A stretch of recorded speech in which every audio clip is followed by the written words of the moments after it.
അൽഹംദുലില്ലാ മലേഷ്യയിലെ കോലാലംപൂരിലുള്ള നാഷണൽ മസ്ജിദാണ്. വലിയ പ്രതാപത്തോടെ നിലനിൽക്കുന്ന നാഷണൽ മസ്ജിദ്. മാഷാ അല്ലാഹ്.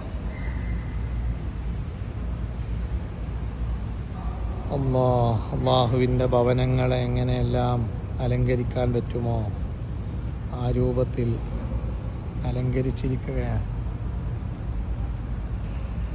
മാഷാ അല്ലാഹ്. ടൂറിസ്റ്റുകാർക്ക് വരെ ഇവിടെ പ്രത്യേക സൗകര്യം ഏരിയ നിശ്ചയിച്ച് അവരും വന്നുകൊണ്ടിരിക്കുന്നു. മുകൾ ഭാഗം മാഷാ അല്ലാഹ്.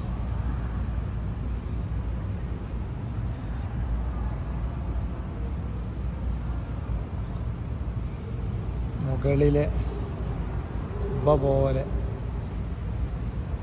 അള്ളാഹുവിൻ്റെ നാമങ്ങളും നബി സല്ലല്ലാഹു അലൈഹി വസല്ലമയുടെ പേരുകളുമൊക്കെ ലേഖനം ചെയ്ത് പള്ളിയുടെ ചുറ്റുഭാഗത്തുള്ള ഭാഗങ്ങളിൽ മുഴുവനും ആയത്തുകൾ, ശുദ്ധ കലാമായ ഖുർആനിലെ വചനങ്ങൾ എഴുതിയിരിക്കുകയാണ്. മിമ്പറാണ്. ഇൻഷാ അല്ലാഹ്.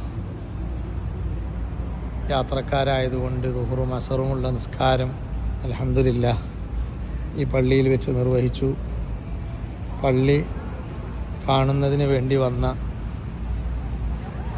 മുസ്ലിമീങ്ങൾ വരെ പ്രത്യേക യൂണിഫോമിൽ അവരെ ഔറത്ത് മറച്ചുകൊണ്ട് ഒരു പ്രത്യേക ഭാഗങ്ങളിലായി അവരും വരികയാണ്. മാഷാ അല്ലാഹ്. അള്ളാഹുവിൻ്റെ ഭവനത്തിലുള്ള ആരാധനകളെയും ഭവനങ്ങളുടെ മഹത്വങ്ങളും ആദരവും മനസ്സിലാക്കാൻ സഹായകമാകുമെന്ന് മനസ്സിലാക്കുന്നു. പള്ളിയുടെ ചുറ്റുഭാഗത്തും വലിയ വെള്ളച്ചാട്ടം. മാഷാ അല്ലാഹ്. പള്ളിയുടെ 4 ഭാഗത്തുമുള്ള ചുറ്റുഭാഗങ്ങളിൽ ഉള്ള സംവിധാനം സ്വിമ്മിംഗ് പൂള് പോലെ വെള്ളച്ചാട്ടത്തിനാൽ അലങ്കരിച്ച് പ്രത്യേക ലൈറ്റുകളും വർണ്ണനകളുമായി ഇത് വളരെ പ്രധാനപ്പെട്ട ഒരു ഭാഗമാണ്. കോലാലംപൂരിലുള്ള വലിയ റെയിൽവേ സ്റ്റേഷൻ്റെ മുൻഭാഗത്താണിത്. പഴയ കാലത്ത് തന്നെ ട്രെയിൻ ഇറങ്ങി വരുന്ന ആളുകൾക്കുള്ള സൗകര്യം ഏർപ്പെടുത്തിയതാണ്. പള്ളിയുടെ ഉൾഭാഗത്തിലുള്ളതിനേക്കാളും സൗകര്യങ്ങളാണ് പുറം ഭാഗങ്ങളിൽ ഇവർ ചെയ്തിട്ടുള്ളത്. മാഷാ അല്ലാഹ്. പള്ളിയിലേക്ക് പ്രവേശിക്കുന്നതിന് മുമ്പ് ചെറിയ കടകളിലൂടെ കച്ചവടം വരെ നടക്കുന്നുണ്ട്.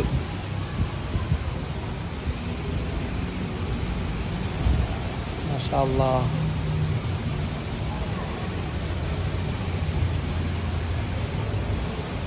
കറുകളായും കുട്ടികൾക്കും ഒക്കെ വേണ്ട. ഈ പള്ളിയിൽ നിന്ന് ഇറങ്ങുമ്പോൾ തന്നെ കാണുന്നത് അമ്പരചുംബികളായ വലിയ വലിയ കൊട്ടാരങ്ങളാണ്. ഒരു കാലഘട്ടത്തിൽ ലോകത്ത് ശ്രദ്ധ പിടിച്ചു പറ്റിയ വലിയ വലിയ കൊട്ടാരങ്ങൾ. താഴ്ഭാഗത്തും നേരത്തെ കണ്ടതുപോലെയുള്ള വെള്ളച്ചാട്ടങ്ങളാണ്. മാഷാ അല്ലാഹ്. ക്ലോക്ക് ടവർ പോലെ ലോകത്തെ എത്തിച്ച ഒരു കാലത്ത് വലിയ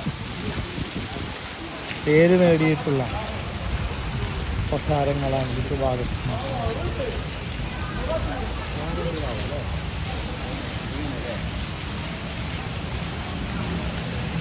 ടൂറിസ്റ്റുകാരെ ആകർഷിക്കുന്ന രൂപത്തിൽ പല ഭാഗങ്ങളിലും ഇരിപ്പിടങ്ങളും പൂന്തോട്ടങ്ങളുമായി. മാഷാ അല്ലാഹ്.